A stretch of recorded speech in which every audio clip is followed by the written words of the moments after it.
बहुत बड़ा आरोप लगा रहे हैं आपकी बिजली का कनेक्शन नहीं है, फिर भी बिजली बिल आ रहा है उनके पास। बिजली बिल आ रहा, मैं 101% कह रहा हूँ। चितरंगी में इतनी दुर्दशा है, क्या वहाँ मंत्री, मैं कह सकता हूँ मंत्री कलंक है उस क्षेत्र के लिए, क्योंकि वो काम नहीं कर रही हैं।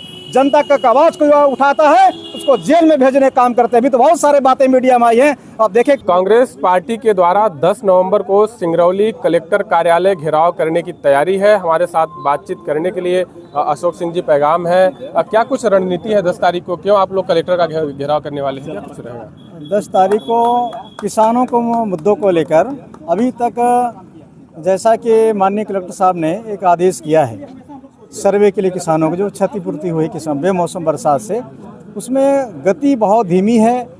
स्पष्ट नहीं हो पा रहा है कि इनको कितना मुआवजा मिलेगा कि नहीं मिलेगा। जो खबर आ रही है अंदर से, लोगों का कहना है कि अभी तक डॉक्टर मोहन यादव जी कोई बयान नहीं है। आदरणीय कृषि मंत्री जो हमारे केंद्रीय कृषि मंत्री, उनका कोई बयान नहीं है। ये कहाँ से पैसा देंगे, बजट नहीं है। ये लगता है जिसे फर्जी है, ऐसा करके किसानों में भ्रम फैलाया जा रहा है। तो थोड़ा डर है कि भय है कि हमें कुछ मिलने वाला नहीं है। इस मुद्दा को लेकर हम लोग पूरे किसान कांग्रेस के बैनर तले 10 तारीख को भारी तादाद में किसान यहाँ पर आएंगे अपने क्षतिपूर्ति जो हुई है उसके नुकसानी के लिए। और साथ ही साथ हमारे क्षेत्र में, खासकर मैं ट्राइबल क्षेत्र से बिलोंग करता हूँ, मेरा विधानसभा चितरंगी विधानसभा है, धौनी से, वहाँ से मैं जिला कांग्रेस के ग्रामीण के अध्यक्ष होने के नाते मैंने पूरे क्षेत्र का भ्रमण किया। आज भी दीपक तलेंधेरा जो ऊर्जाधानी हमारा जो जिला है, यहाँ पर आज भी आदिवासी अंधेरे में रह रहे हैं, क्योंकि आज मिट्टी का तेल नहीं मिल पा रहा है कि लालटेन जला लें, चिमनी जला लें। इस तमाम मुद्दों को लेकर, बिजली और फसल नुकसानी को लेकर 2 मुद्दा हमारा मेन है।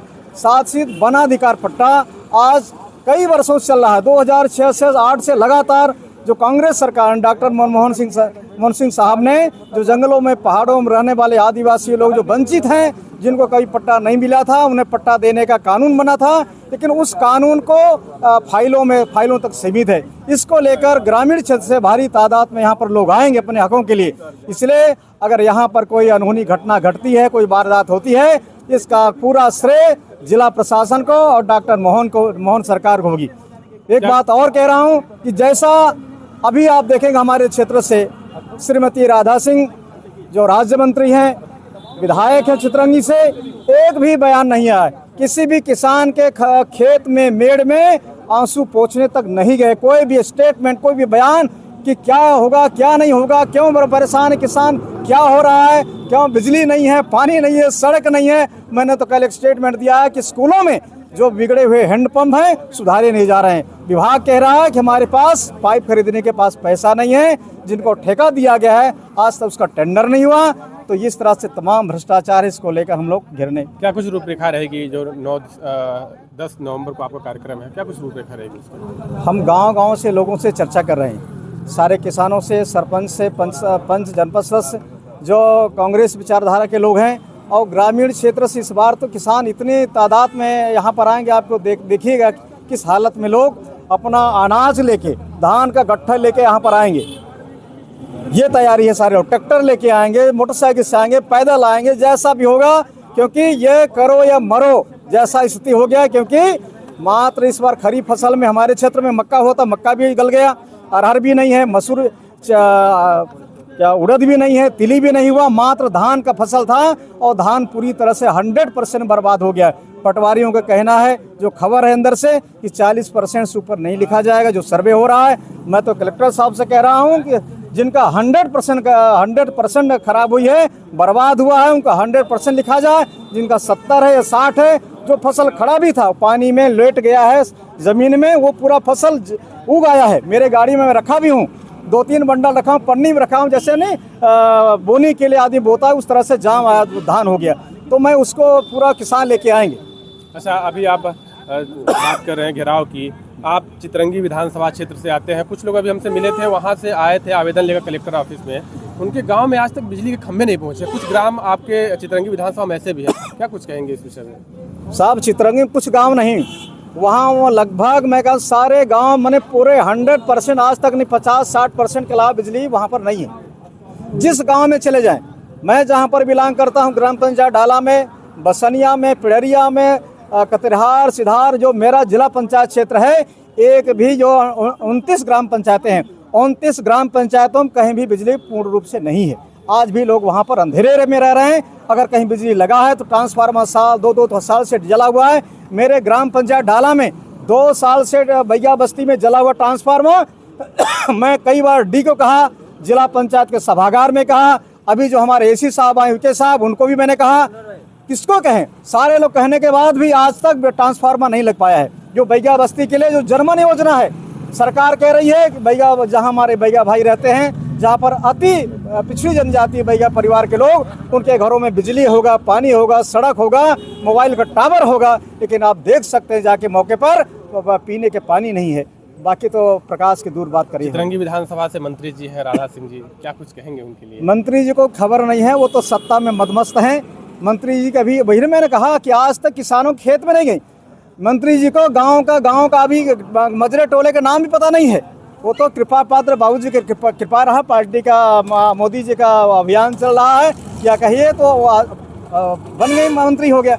अगर मंत्री होती, अगर उनको लगता कि गांव फील्ड में काम की होती, जमीन में काम की होती, तो आज पूरे गांव में जैसे अभी पिछले में कहूँ, मैं उस समय पर विधायक अमर सिंह साहब थे, 54 करोड़ CSR मद से मिला था चितरंगी विधानसभा को बिजली का विद्युतीकरण के लिए, मजरा टोला को विद्युतीकरण के लिए। आज वो 54 करोड़ कहाँ चला गया, इसका कोई खोज खबर नहीं है। और सौभाग्य योजना से आदिवासी घरों में आधार कार्ड लेकर लोगों का बिजली कनेक्शन दिखा दिया गया। जैसे दुधमनिया में गंवारदेई, झरकटिया में झरकटा, यहाँ पर अजगुड़ में, बैया बस्ती में बिल आ रहा था। अभी 2 जगह का तो मैंने डिलीट कराया है, क्योंकि जो किसान बिजली बिल नहीं भर पा रहे हैं उनको जेल भेजने का विभाग काम कर रहा है। तो फर्जी लोग जेल जा रहे हैं क्योंकि उनके पास कनेक्शन नहीं है। आधार कार्ड के नाम पर ठेकेदार ने आधार कार्ड लिया और कनेक्शन दिखा दिया, और आज भी अंधेरे में रह रहे हैं। मैं तो कह रहा हूँ मेरे साथ चलिए मीडिया, और देखिए हालत में सच्चाई कह रहा हूँ 101% में आज मेरे साथ चले। मैं आज बता रहा हूँ कि आज भी लोगों के पास आधार कार्ड के आधार पर कनेक्शन दे दिया है। बहुत बड़ा आरोप लगा रहे हैं आपकी बिजली का कनेक्शन नहीं है, फिर भी बिजली बिल आ रहा है उनके। बिजली बिल आ रहा है, मैं 101% कह रहा हूँ। अजगुड़ में आज भी चलिए, गंवारदेई में फर्जी बिल आ रहा था, उसको मैंने डिलीट कराया। झरकटिया में, उत्तर टोला में आदिवासी बस्ती, उसको मैंने डिलीट कराया, डी से कहकर जांच हुई।